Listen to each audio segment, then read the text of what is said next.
There are single parents, divorced women, Native Americans, Hispanic, and many such who are supported by food stamps. We went to meet Ira Tenenza. They are unable to manage with their income and they are able to buy as much as half of their monthly provisions out of food stamps program. But I buy my grains, my rice, or cereal, or, more bulky things. Recession has slashed incomes. That makes it harsh. And there's a lot, believe me, there are a lot of seniors, and I know, that's who I work with, that sometimes have to choose between food and medicine. They can't afford to have both. In such situations, having food stamps takes away a major burden. You can't live on $7.25 an hour. You cannot. And pay rent and support, a family or have food. Even if you live by yourself, you couldn't do it. Couldn't do it. I could say maybe a round number, probably under $30,000 a year, you would probably be eligible for some kind of food stamps. He gets his amount transferred on 12th of every month since that's when he applied for the benefit. With this money, he buys all he needs from the supermarket. Single parents like Ira or Wendy Ray find food stamps necessary to augment their monthly expenses. Students too rely on food stamps. We met Eddie Sharp. This 26-year-old student finds food stamps quite useful. I mean, New York City is a very expensive city to live in, and I'm a student here, so my ability and disposable time to work is relatively limited. Though I do have a job, I don't make very much more than my monthly rent. People use food stamps in times of distress and return once their financial positions gets better. There are people who apply after having lost their job or are unable to get sufficient earnings. Recession has created a new situation and more now depend on food stamps. The past couple of years, the economic crisis that we've experienced in this country has pushed a lot of people who were comfortably in the middle class to the lower middle class or the poor. We have seen dazzling America. The underlying poverty remained out of glittering beam. Having the experience of growing up in a poor and lower middle class family in a rural environment, seeing the injustice of a lot of those things. Eddie is not embarrassed using food stamps. Another important aspect of food stamps could be experienced in the local farmers' markets. Food stamps has created a link between the poor consumer and the small farmer. In recent times, farmers' markets have started accepting food stamps or EBT cards as they are called now. EBT stands for Electronic Benefit Transfer Card. These are debit cards. The EBT card holders are encouraged to buy their produce from the farmers' markets, which serves well for the farmers as well. And the consumers also get to eat fresh food. However, there is a price differential. The purchases at farmers' market are costlier than in supermarket. To compensate for this loss, incentive is built in the system. So the wooden token which the consumers receive are more than the dollars deducted from his or her debit card. This is one example of aligning the interests of these two sections of the society. We met the EBT coordinator in one of these markets.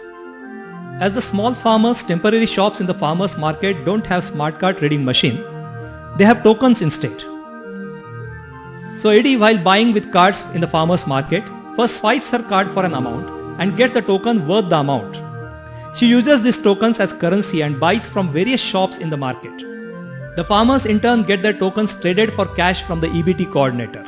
And it's a huge economic benefit to the farmers. So the program is growing. I think it's both something that people in New York City want to use their food stamps to purchase this fresh, healthy, local produce, and also the farmers get this new customer base. In the food stamp program now, New York State had a 25% increase in participants in the food stamp program. So I would absolutely say that. The most common instrument used by our government in times of inflation is to curb the rising prices. This puts poor consumers and farmers at an antagonistic position. But in fact, The interests of farmers and poor consumers did not conflict. In fact, there is a natural complementarity. Is it possible to align these interests of poor consumers and small farmers? Can food stamps help do that? farmers too strongly voice this benefit. It's for customers. It brings a lot of customers to us that wouldn't normally have come to us. A lot of the lower income communities on the other end of the park. We're seeing a lot more of them with their cars because they can use it here now.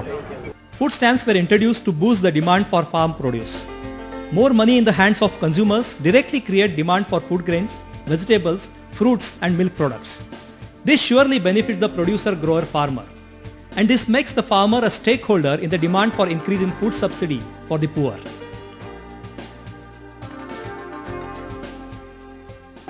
So from farmers' perspective also it's a good thing? Yeah, well for us it's because it's the same as money for us.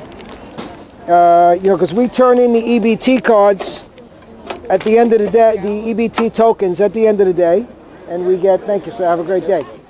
And we get cash for it at the end of the month. So for us it's a very good program. We are in an ironical situation. To appease the consumer, we artificially lower the prices of farm produce and discourage farmers. Intervening in the open market through export ban, invoking Essential Commodities Act and such, the government controls prices. This may give short-term political gain, but at the cost of rural poverty alleviation and development in general. And this is precisely why food stamps is the most appropriate option.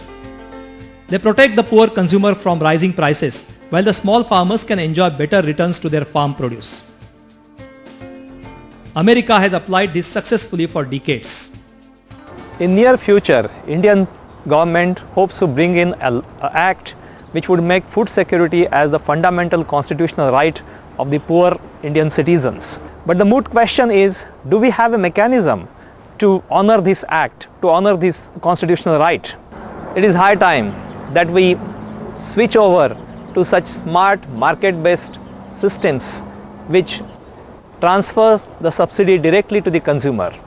This is an effective way to address the issue of food security rather than relying old, inefficient and corrupt public distribution system.